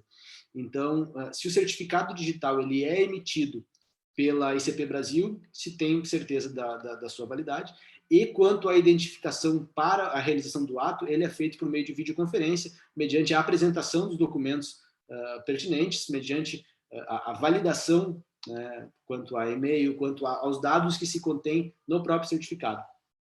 Então, quanto a isso, não se tem muitos problemas quanto à identificação. Em relação à proteção dos dados, tá, ele se aplica como todo ato público que é lavrado no tabelionato. Ou seja, a parte ela é esclarecida sobre a forma como os dados vão ser tratados, né? E a partir do momento em que concorda com o tratamento desses dados na forma como está sendo realizado, se tem como suprido, porque, por se tratar de um ato público, alguns dados necessariamente, atinentes à qualificação, por exemplo, eles ficam disponíveis para consulta por terceiros, caso venha a ser necessário. Então, essa situação... Desculpa. Essa situação da proteção de dados, ele tem uma relativização em relação ao tabelionato, ao notário, se ser um ente público, né? Então, como é um dado que é fornecido a um ente público, ele tem alguma certa relativização em relação à questão da proteção que é aplicável para as pessoas jurídicas, para as empresas. Eu não sei se me fiz claro, se era esse o objeto da pergunta. Sim, sim. Pelo que eu entendi, foi esse também realmente o objeto da pergunta e está respondido, né? Porque realmente é muito interessante, eu acredito que até a grande maioria dos participantes aqui hoje tem alguma conexão, né? Brasil, Portugal, autores ou coautores. Então, realmente é muito interessante quando a gente traz algum tema com efetivamente uma comparação entre os países e que pode gerar muitas dúvidas, né? E que realmente é muito interessante. Perdão, só em relação àquela situação do que um país pode colaborar com o outro, né? Essa iniciativa, esse provimento sem essa plataforma de notariado, ela é muito recente, por óbvio, né? Mas ela veio a suprir um problema que tinha, porque cada estado do Brasil organizava de uma forma a lavratura dos seus atos eletrônicos, né? Então, para certos países, para certos estados, era exigido a disponibilização do ato online, para outros era salvo o arquivo dentro dos servidores das serventias. Então, isso acabava gerando uma desconfiança quanto à possibilidade de se tornar efetivamente viável a operação com os atos notariais eletrônicos. O e-notariado veio para unificar essa ferramenta, né? Então, eu creio que, analisando sob uma perspectiva comparada, o e-notariado, caso venha a ser aplicado em Portugal, caso venha a se ter essas demandas, porque Portugal ele tem uma liberdade muito maior aos notários, né? Inclusive nessa situação de poder certificar a vontade das partes sem a assinatura nos atos, né? Ele dá uma autonomia muito maior aos notários do que no Brasil. Então, inclusive quanto à gestão dos atos eletrônicos. Então, eu não sei se realmente, por meio da natureza do ato, da atividade notarial em Portugal, a unificação, a uniformização do procedimento, ela seria viável. Mas, realmente, a experiência brasileira com o e-notariado, ela tem sido muito positiva. Que bom, muito interessante, Rodrigo. Eu vou abrir só um espaço bem pequeno para uma pergunta que até me surgiu agora, que em Portugal, na verdade, os advogados também têm alguns poderes de notário, né? Que é muito diferente do Brasil. Então, em Portugal, eu sei que os advogados, claro que não são todos, né? Mas alguns atos, eles podem fazer uma certificação, acho que de assinatura, procurações, alguns reconhecimentos. E eu sei que essa certificação pelos advogados, que tem alguns poderes de notário, são feitos simplesmente pela área reservada do advogado, no site da Ordem dos Advogados. E aí eu não sei se isso é objeto de estudo seu, se não for, não tem problema, é só uma dúvida que me surgiu.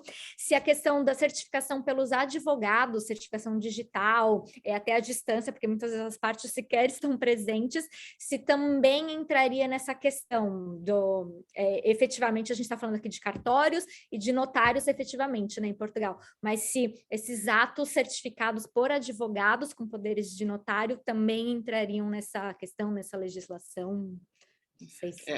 Assim, via de regra, né, os atos certificados pelos advogados em Portugal, eles somente vão passar a ter validade jurídica enquanto atos certificados e tudo mais, mediante o apostilamento junto à Procuradoria da República, né?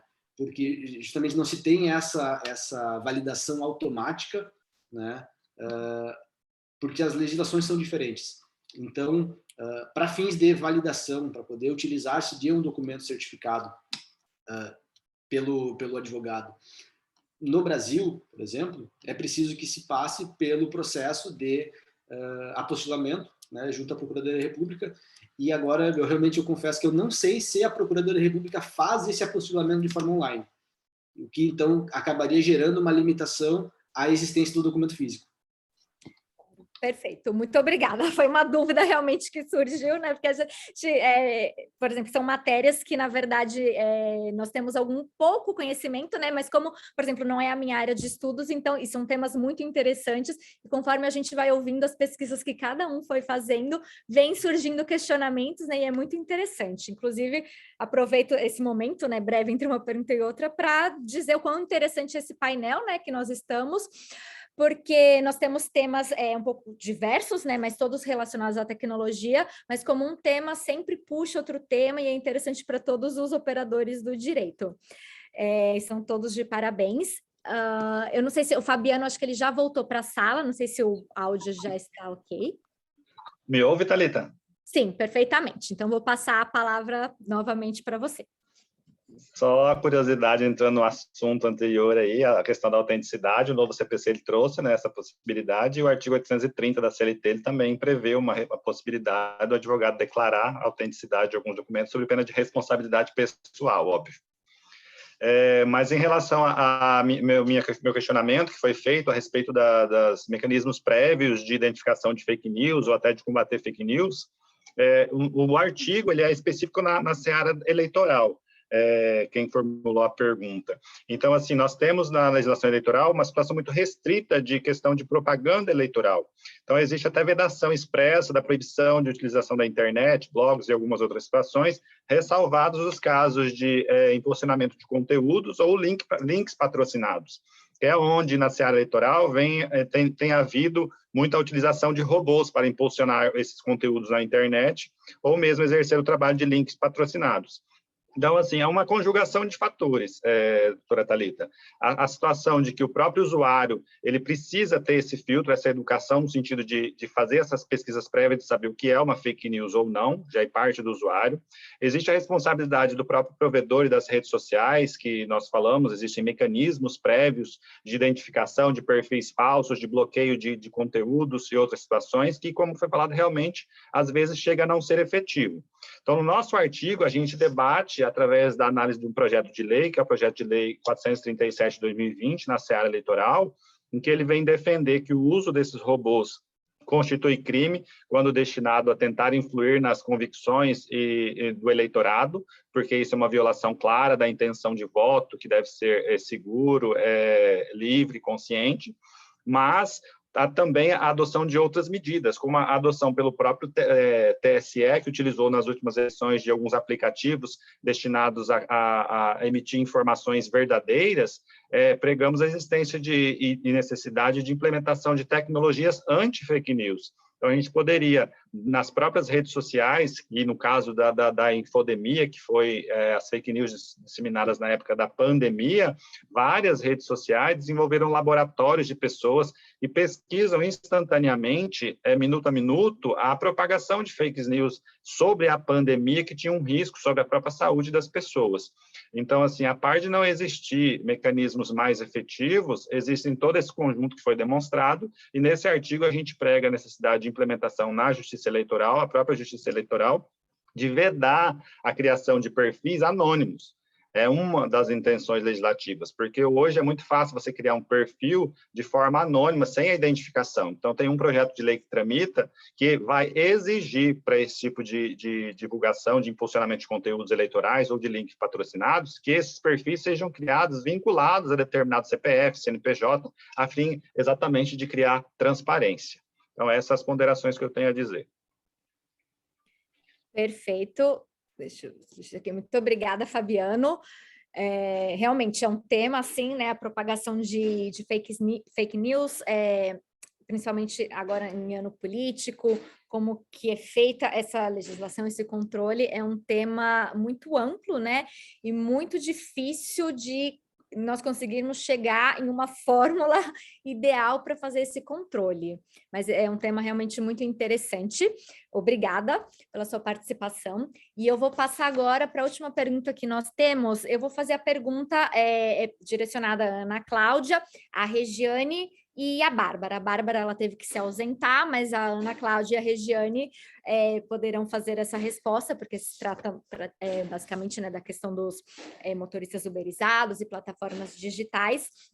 E a pergunta que é feita é se, na visão e estudos que foram feitos por vocês, ou também estudos comparados com outros países, se o Brasil, claro que é uma questão assim, que nós não temos ainda, né, uma resposta, mas se o Brasil ele já caminha para um reconhecimento de um conceito com pelo menos garantias mínimas a esses motoristas, porque muito se fala de alguns projetos de lei que já estão em tramitação e que, infelizmente, nesses projetos de lei não trazem essa matéria, se há vínculo, se não há vínculo, ou quando tem o reconhecimento de garantias mínimas, não trazem esse tema para a Justiça do Trabalho, né? Então, a gente ouviu falar de projetos de lei que prevêem garantias às pessoas vinculadas, aos trabalhadores vinculados a plataformas digitais, mas que a resolução dessas questões não seria da Justiça do Trabalho e como fica essa questão.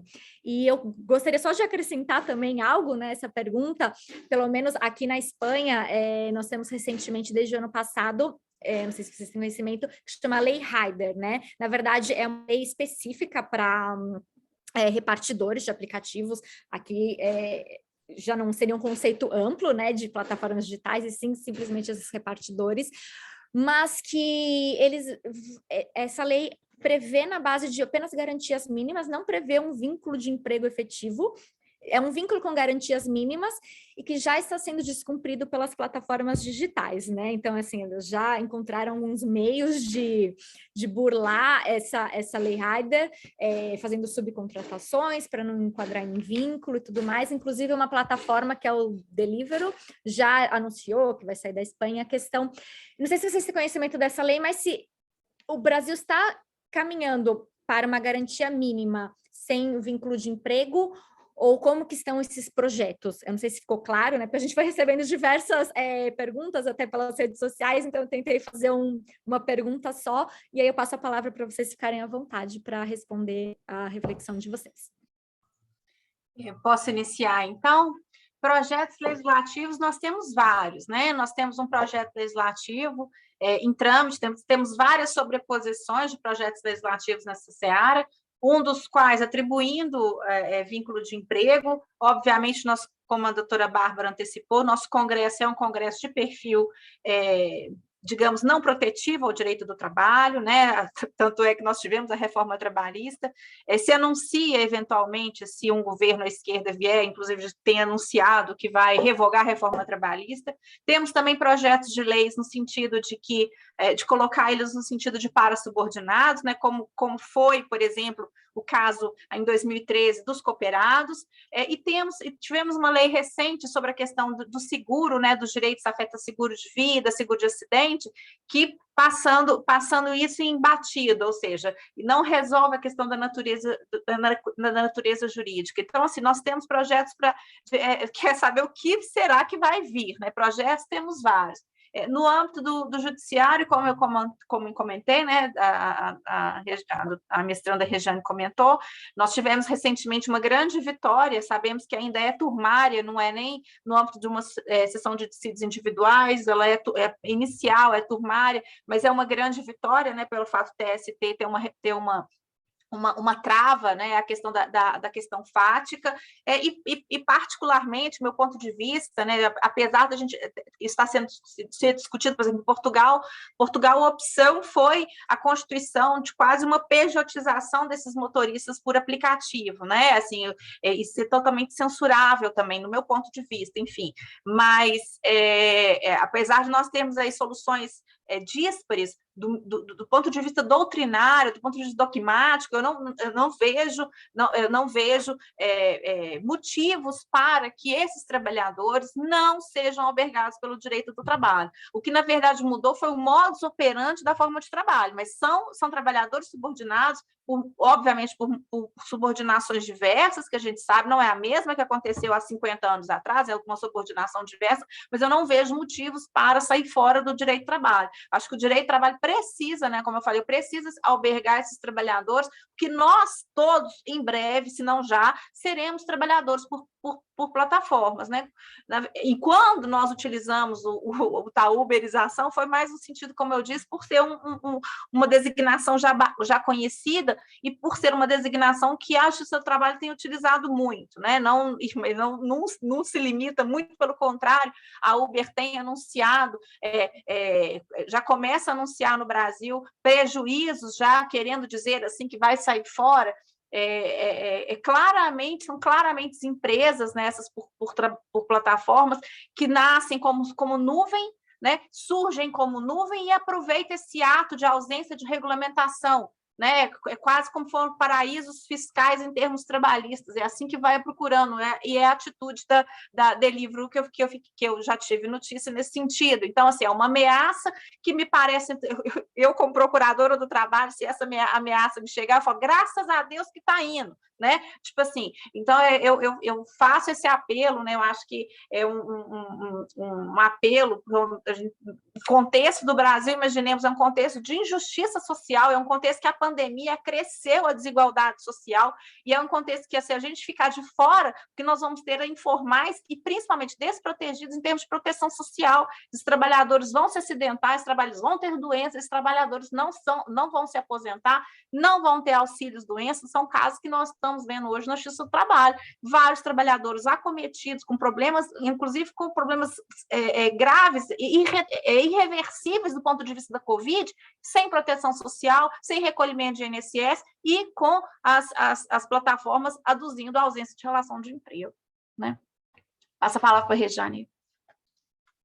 Mas eu concordo com tudo que a professora Ana falou, mas a minha esperança é essa decisão do TST de dezembro, né, que formando maioria e que continue assim no judiciário. Inclusive, agora, no início desse ano, saiu uma lei civil, né, dando alguns direitos de seguro para os motoqueiros.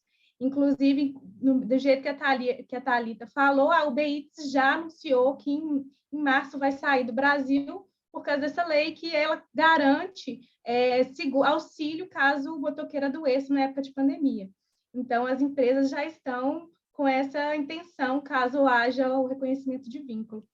Para a gente ver o nível de indignidade que esse trabalhador está sujeito, né? Para a gente ver a subcategoria que nós estamos criando, assim, realmente, do meu ponto de vista, chega a ser uma indecência jurídica, assim, em termos de direitos humanos, trabalhistas, enfim.